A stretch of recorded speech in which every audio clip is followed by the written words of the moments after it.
Olá, pessoal, tudo bem? Olá, nutricionistas e estudantes de nutrição. Hoje a gente vai falar de um tema super atual que está em alta, sarcopenia. E aí, já ouviu falar? Provavelmente sim. Mas hoje a gente vai entender um pouquinho melhor sobre a sarcopenia, principalmente associada ao envelhecimento. Então vamos lá. Vamos considerar a seguinte definição de sarcopenia: a síndrome associada ao processo de envelhecimento que resulta em redução de massa magra e da força muscular, geralmente acompanhada por inatividade física, diminuição da mobilidade e baixa resistência física.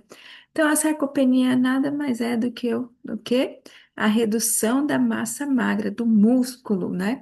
Consequentemente, a gente perdendo músculo, a gente vai perder o quê? Força.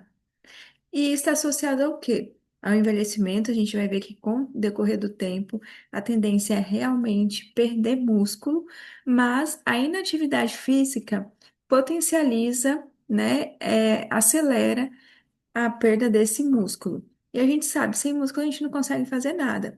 Hoje em dia a gente vê a gente escuta, né, muitas pessoas falando: "Ah, eu vou fazer atividade física para pelo menos conseguir sentar no vaso, para pelo menos conseguir me locomover". Porque realmente é isso, quanto mais a gente fica sedentário, mais a gente vai perdendo músculo. Aqui eu trouxe para vocês o exemplo, né, de uma ressonância magnética da coxa de um adulto de 21 anos, fisicamente ativo, aí ó, cheio de músculo, e a outra de um idoso de 63 anos, sedentário. Aí vocês já conseguem verificar a diminuição, né, desse músculo do idoso. Então, a massa muscular, que é essa parte cinza aqui, no jovem, está com tudo, e já no idoso a gente já começa a ver a diferença, né? Já começa a perceber que teve uma perda de massa muscular e um aumento de gordura, certo? Então, o que acontece? Perde músculo e aumenta a gordura.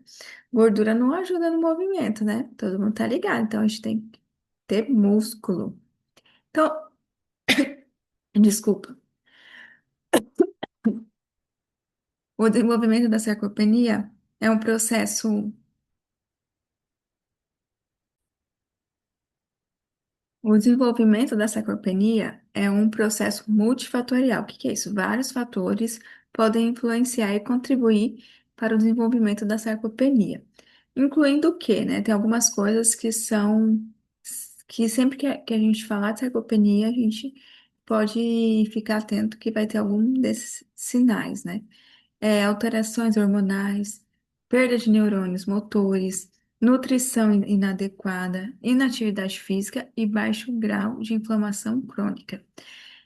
A sarcopenia estabelece os sintomas principalmente em indivíduos fisicamente inativos, certo? Então, uma coisa aqui que a gente percebeu, que a falta de exercício físico e a nutrição inadequada vão contribuir para esse quadro de sarcopenia. A diminuição da força e da potência do músculo pode influenciar na autonomia e no bem-estar da qualidade de vida desses idosos, né? Como a gente já falou anteriormente, o idoso perde autonomia, né?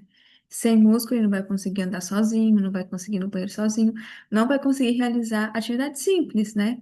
Como até pentear o cabelo, vestir roupa. Então, tudo isso a sarcopenia, né? Pode ocasionar esses malefícios, essa baixa qualidade de vida para esse idoso. Então, o tecido muscular diminui cerca de 40% entre 20 e 60 anos de idade. Então, desde os 20 anos, a gente já começa a perder músculo, né? Claro, de forma discreta, né? Quando a gente é mais jovem, mas depois vai se intensificando, principalmente se a gente for inativo.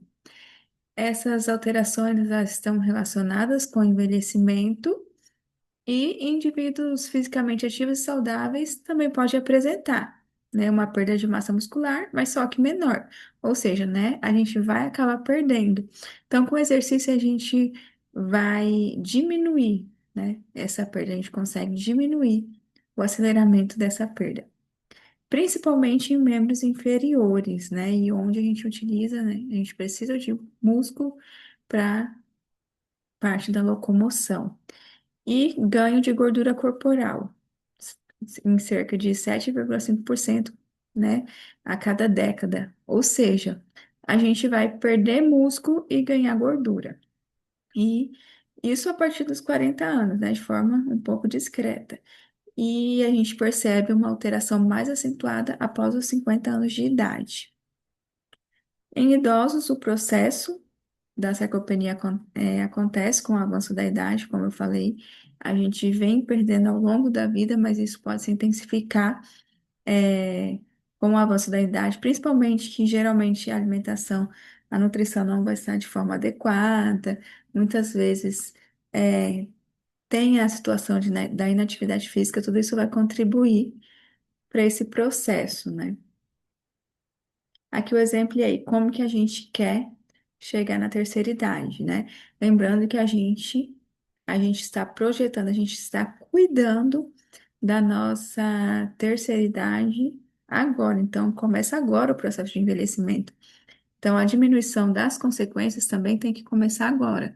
A prática de exercício tem que começar agora, a gente não tem que esperar, né? A gente tem que começar a se alimentar bem agora.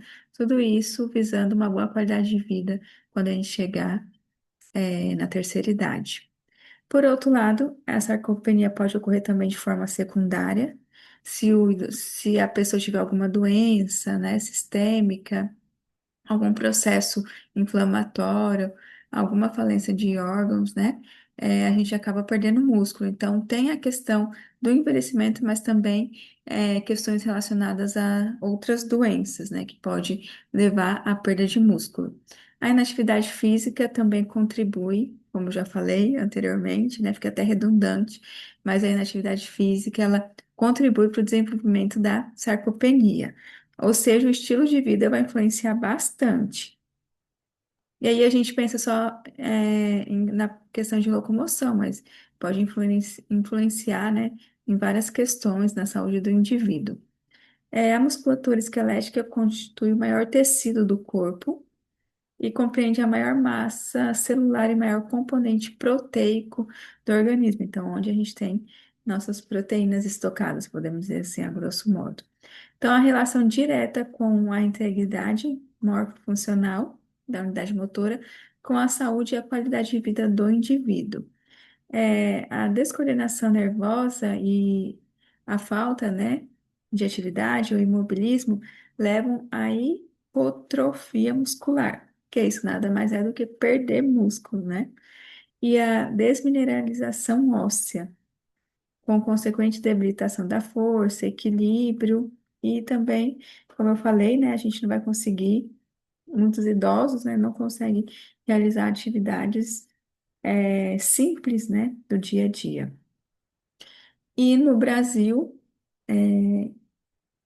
a fratura de colo de fêmur atinge 70 mil por ano, 70 mil idosos, geralmente, né, por ano. Então, a gente sabe que a fratura de fêmur, ela compromete muito a saúde, principalmente na questão do idoso, que é difícil a recuperação. Então, 20% desses casos pode vir a levar o idoso à morte e também ocasionar outras complicações, né, ocorridas que podem debilitar esse idoso, diminuir a questão da sobrevida, né, da saúde desse idoso. Consequências da sarcopenia, como já falei, né? A redução do músculo pode ocasionar fraqueza muscular, força específica e resistência muscular reduzida. E isso também pode trazer outras consequências, como aumentar, né, a questão da resistência à insulina e possivelmente, com o passar do tempo, né, o desenvolvimento de uma diabetes. Então, ou seja, pode influenciar na saúde no geral, não só na questão da locomoção, né? Idosos saudáveis apresentam em média 20 a 40% menos força em comparação, né, com os jovens, podemos dizer assim. Perdas maiores têm sido encontradas em idosos com mais de 90 anos de idade E a redução da força com o envelhecimento é predominantemente atribuída à diminuição da massa muscular. E aí, pessoal, será que existe alguma ferramenta de triagem para a gente fazer um rastreio dessa sarcopenia, né? Principalmente no público de idosos, né?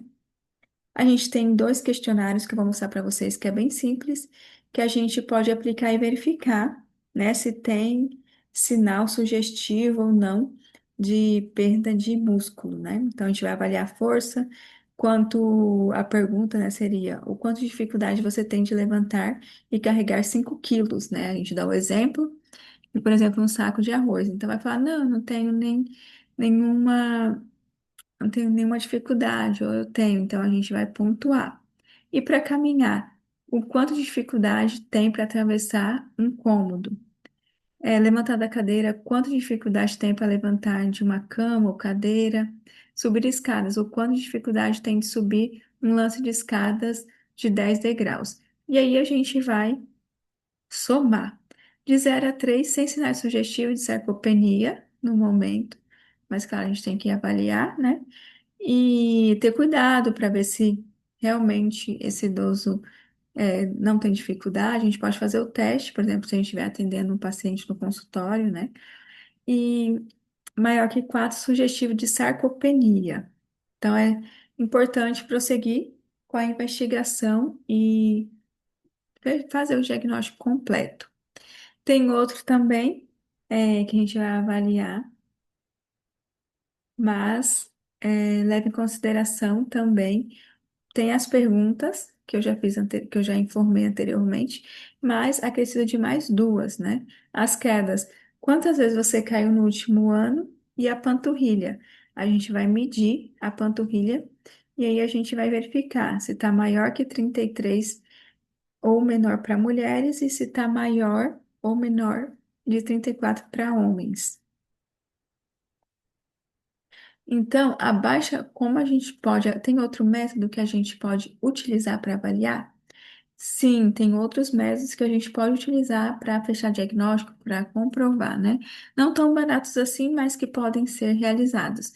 A baixa massa muscular deve ser avaliada preferencialmente por exames de imagem, tais como ressonância magnética, a tomografia computadorizada ou ainda a absorciometria por duplo feixe de raio-x, o DEXA. Na parte clínica, o DEXA é a metodologia mais disponível, enquanto o uso, né, da tomografia computadorizada é um pouco restrito, né, para pacientes que tenham previamente realizado exames por indicação clínica, é, fica um pouco limitada. O uso da bioimpedância para fim diagnóstico requer cautela, né? A gente tem que respeitar critérios como escolhas de equações validadas para essa população estudada.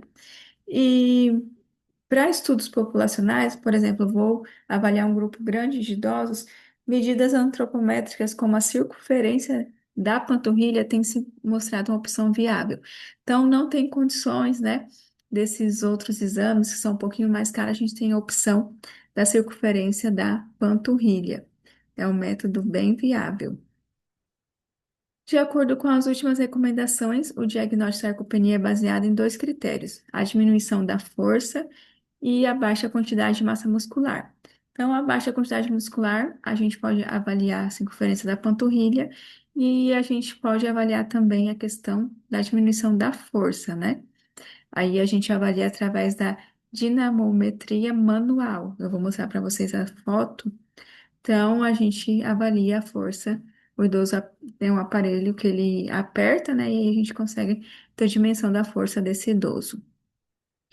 É, e aí, né, em relação ao exercício físico, qual exercício físico é recomendado para esse idoso? É recomendado ou não o exercício físico, né? Então, conforme diferentes modalidades de exercício, a gente precisa de uma adaptação fisiológica, né, desse paciente, a gente precisa de uma atenção com exercícios multicompetentes, né, incluindo exercícios resistidos, aeróbicos e de equilíbrio.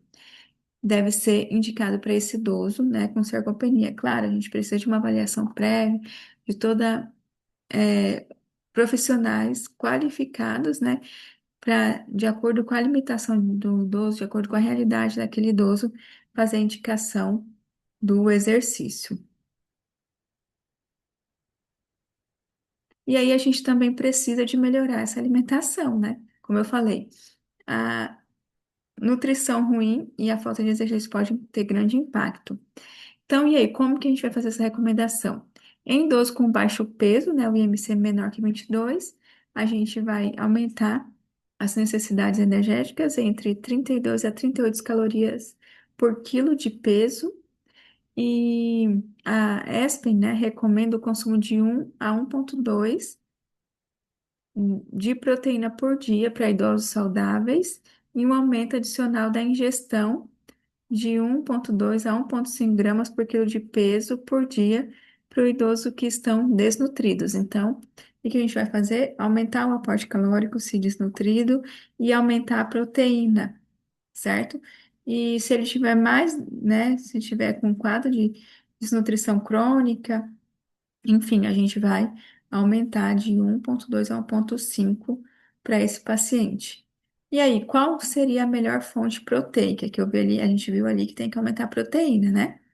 Para melhorar. Então, a melhor fonte proteica para melhorar a massa muscular no idoso é aquela que tem maior digestibilidade e absorção, né? Que garante a esse idoso uma maior disponibilidade de aminoácidos. O whey, ele preenche esses critérios e ainda por ser rico em leucina, se torna um potente ativador da sinalização anabólica no músculo esquelético. Então, whey, a gente vale a pena fazer essa suplementação.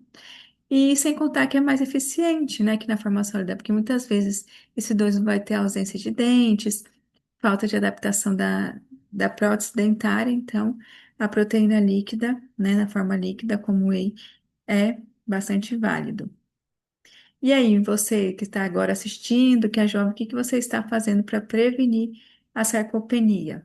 Está se cuidando, está fazendo exercício, está mantendo a alimentação adequada, que é muito importante para a gente prevenir a sarcopenia. Certo, pessoal? Espero que vocês tenham gostado. Curte, compartilhe essa informação. E comenta, se vocês querem, quais aulas que eu falo sobre qual tema, só me mandar no comentário que eu realizo a gravação, tá bom? Obrigada, tchau, tchau.